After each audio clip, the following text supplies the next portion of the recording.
Hello everyone.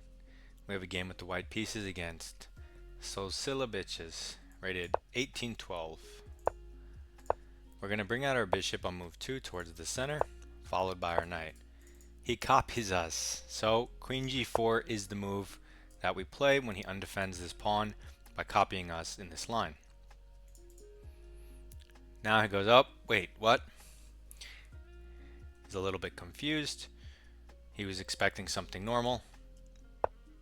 He brings his queen out. We know this is a mistake.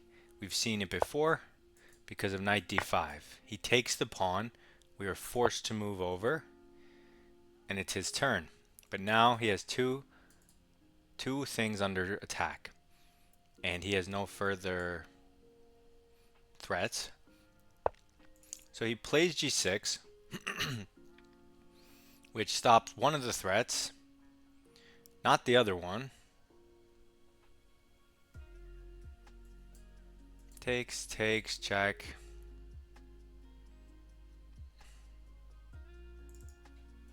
I mean,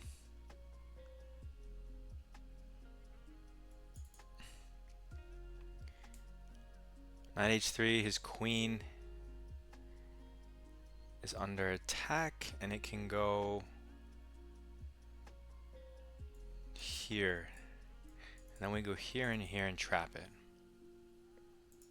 So here, here, here. Can he kick our queen?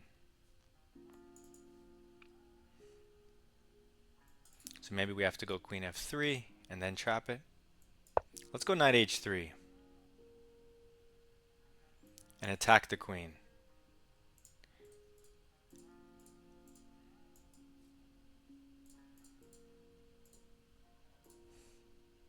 These squares are all covered. So he does go there. We'll just close the cage and sneakily trap his queen. Sneak attack c3 if he doesn't notice, but he'll probably attack our queen, most likely with d6 because it's a developing move. But then we can just go here, and then I guess c3 after that. And so we know that queen f6, the way he tried to defend against our queen g4, we know that that's wrong. We've analyzed this in our other episodes. Okay, so what is this? Oh, he moves his bishop to make freedom for the queen and maybe to protect the pawn. I don't even know if he notices about the queen. But if we go here and the queen goes back, can we not still do something? There has to be. Oh wait, there's this. If we go here first, then he can take this. If we kick it and he goes back and then we go here, he has to go here, here, or here. Okay, let's just kick it. It has to be good. He's only up a pawn, by the way, for all of this. Okay, he goes back. If we just kick him this way,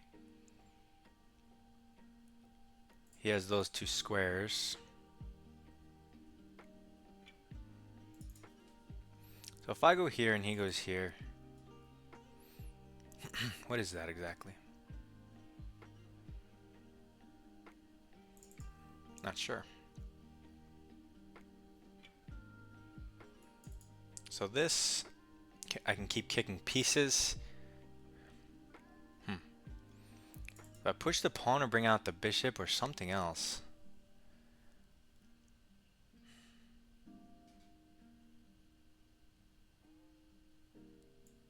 I'll use the pawn.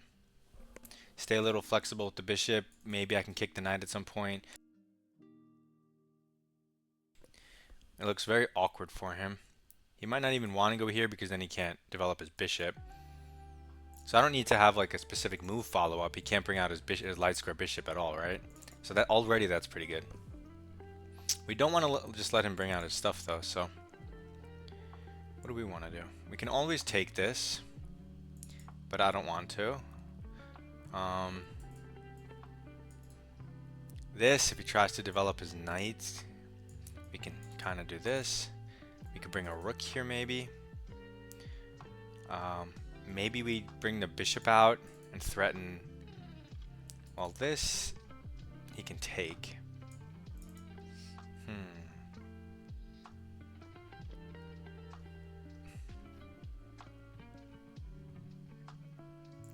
Maybe rook over is the most powerful move. Let's try that. I don't know, the bishop already controls a bunch of squares. I do want to get it to his side, but getting the rook in the game looks very powerful, considering he can't move his light square bishop anywhere. And he can't do this. And if he tries for this, then we can take away his castling, as well as take the bishop, and this pawn is hanging.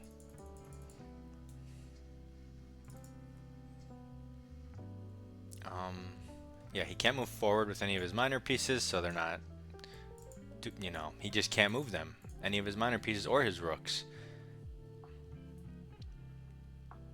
I've said it many times, don't copy your opponent. So he does go for this one. What do we want to do?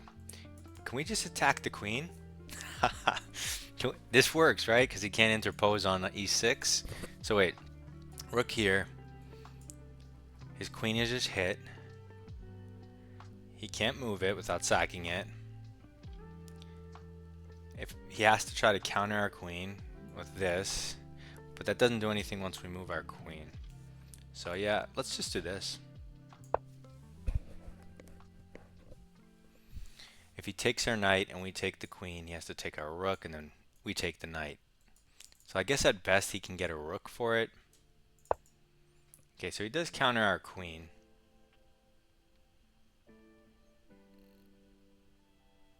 So where do we want to move it? This increases the pressure on f7. This gets closer to his camp on the dark squares. Which one's better?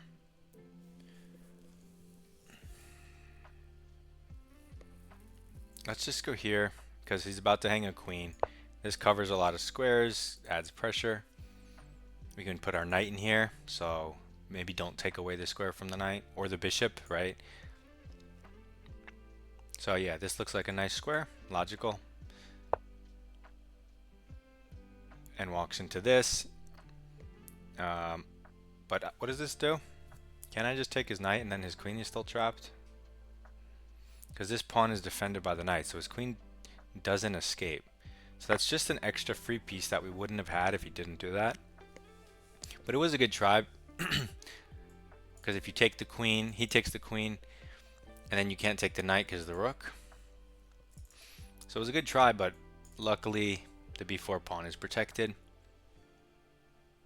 But that's what happens when you have such crazy nice pieces. Look at these 4 pieces. Not to mention our center. So what did he take? He takes a knight. We're going to take a queen, of course. Okay, he gives us a check, but all this does is coordinate our pieces. The knight was blocking. So if I go here, I don't want to fall in for some weird fork that wins my queen. Where can his knight move? Nowhere. Why'd he move it there, really? That's weird. So let's attack the knight, because the king is a piece, and a quite strong one. It's the only piece that has a cool force field around it. Wherever it goes, it's just like bullying everything around it away. The only reason it's ever in trouble is because pieces can team up on it, but 1v1, king is super strong. So he takes the rook, and he loses the knight anyway, and then he wants this. His knight's kind of trapped, so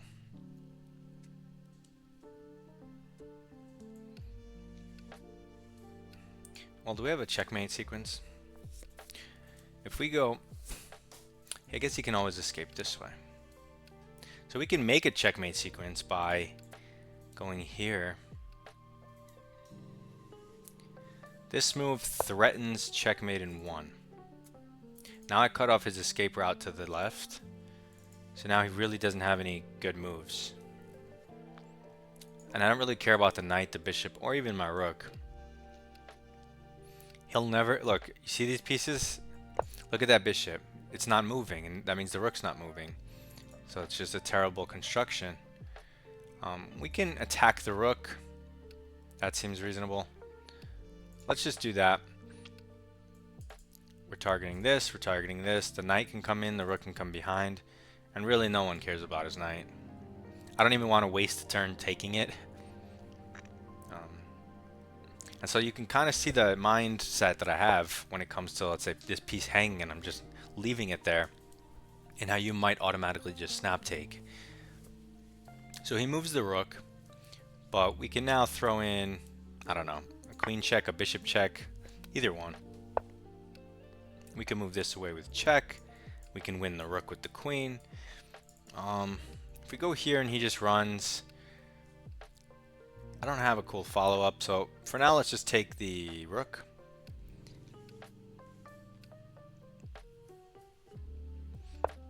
Okay, he goes there. He can't move the bishop and hit the queen because the bishop is not going anywhere. He takes a pawn and protects the knight, but I'm up like pretty much a full queen, so it doesn't really matter what he does. And I guess we should get our rook in the game. We have an open C file. It doesn't look open because of all the pieces, but if we move the pieces, it will be open. We can also try to maybe checkmate him on this square.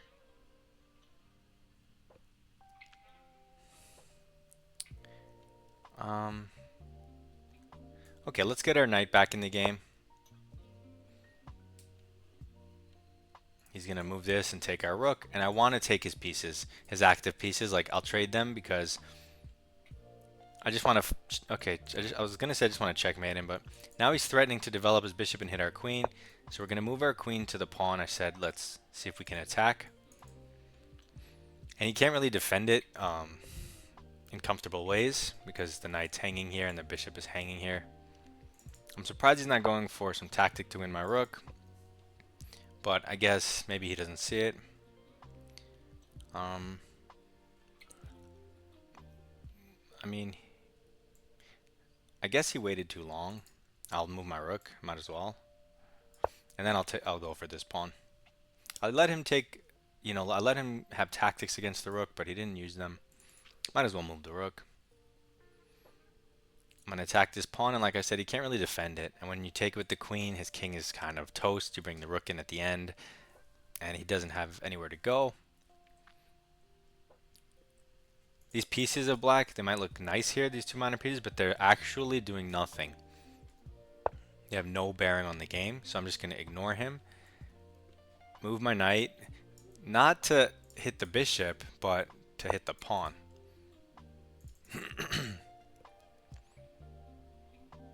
And it comes with check. So anything he does here, I don't really care about. He wants to open it up and take with the rook and say, wow, look how scary my stuff is. But it's not scary because it's way too slow.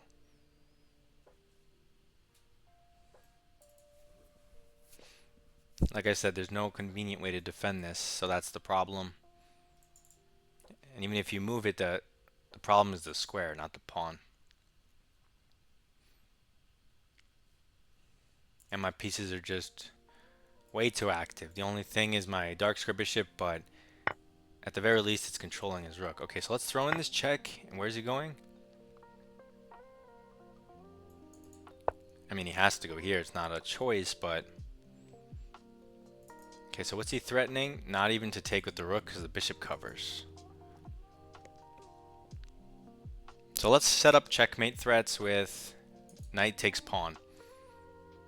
He might think he might just take it, or whatever he does, the rook coming is mate. It also threatens queen takes d7. And what can he do? No checks except the rook check. We'll just give up our bishop. We don't need the bishop because we're coming rook here. He can't move his king to defend with the rook. He can't push the pawn. He can move the bishop, which gives him another square. That's something to delay mate a little bit. What else can he do to delay it? Yeah, nothing else matters. He has to move the bishop. Well, if he moves his king, it's still mate. Yeah, he has to move the bishop, I think, to delay mate. Yeah. He does not move the bishop, so that's checkmate. Nice. That's a cool... I mean, look at this position. Not bad at all. Not bad at all. I like this.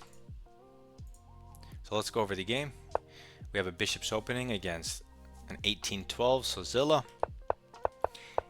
And he copies us. Because he copies us, we don't play normal moves. We play queen g4. Because this is problematic, and we know that the best move is king f8. But they don't do that. Instead, they bring the queen out, trying to counter threat because it looks good. But it's not good. Because the knight comes in, attacking the queen, attacking here. You kind of have to go back, but who wants to go back? So they go forward, saying, oh man, you can't castle. And then they deny this, and they say, okay, take my rook. What's the big deal? But we don't take the rook. That's the thing. We attack the queen. So if I look at the analysis,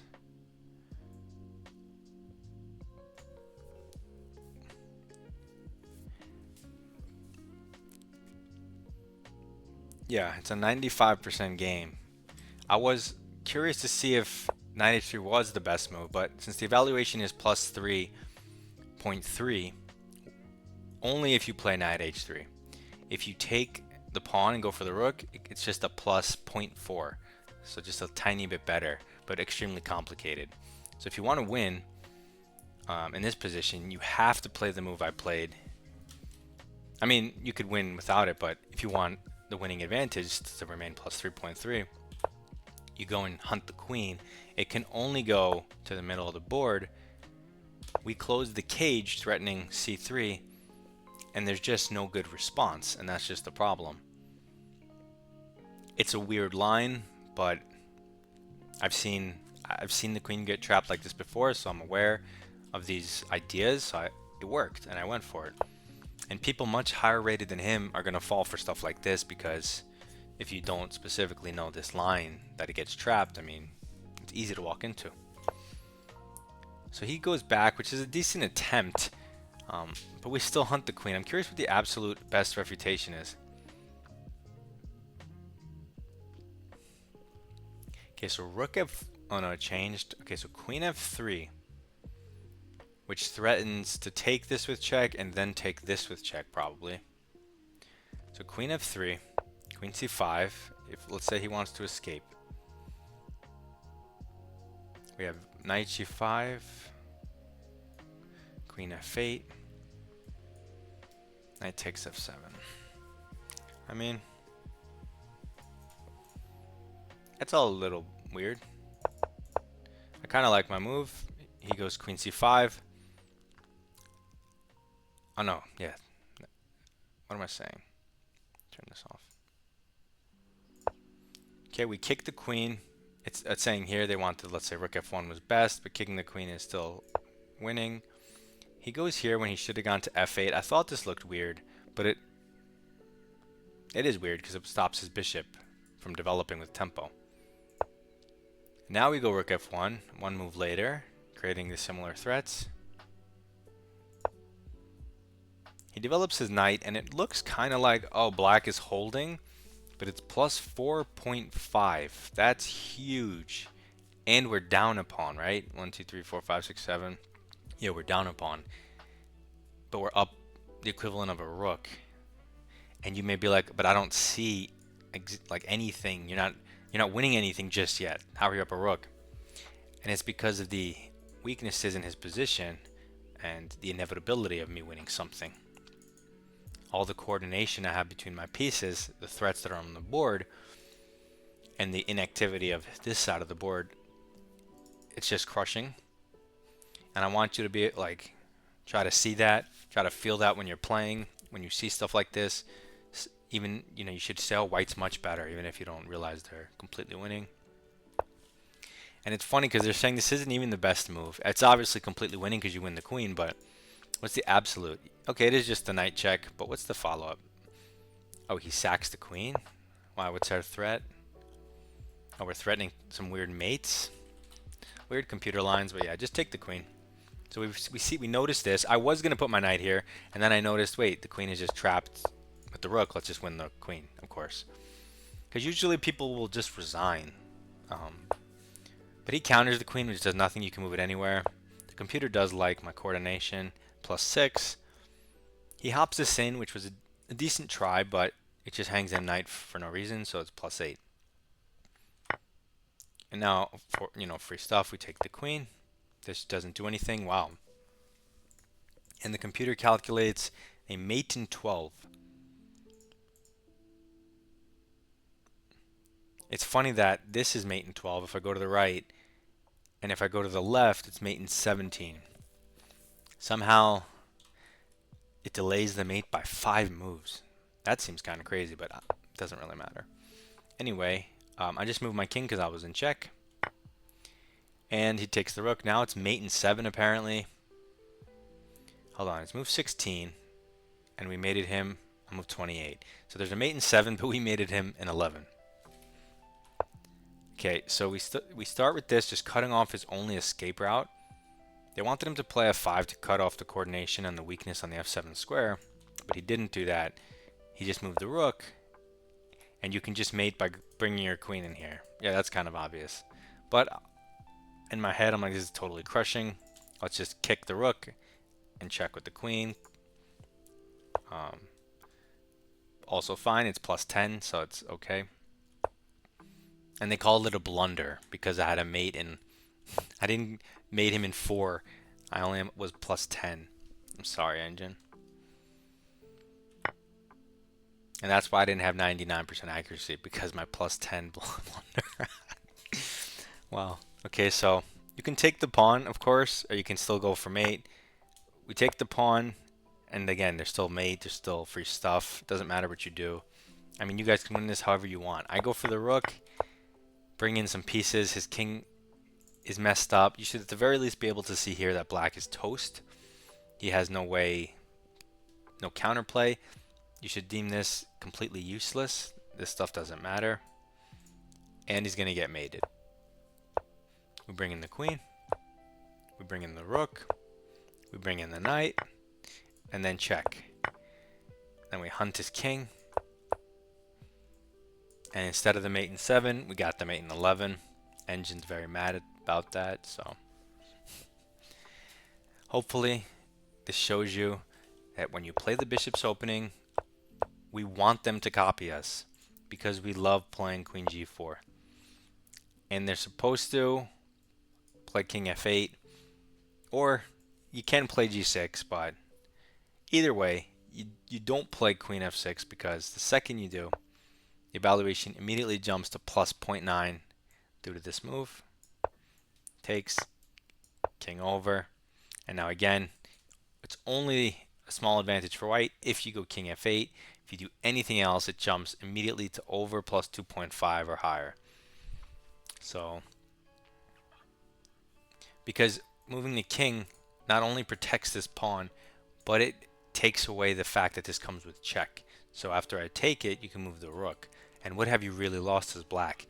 I took a pawn, but you also took a pawn, and we both lost our castling rights. So that's why it's still a game, but it's very tricky unless you know that ahead of time. And people don't know that ahead of time, so at least untitled players anyway that I face. So this was a good game. Hopefully this helps. Submit your rapid games in my Discord. Good luck in your chess. Goodbye.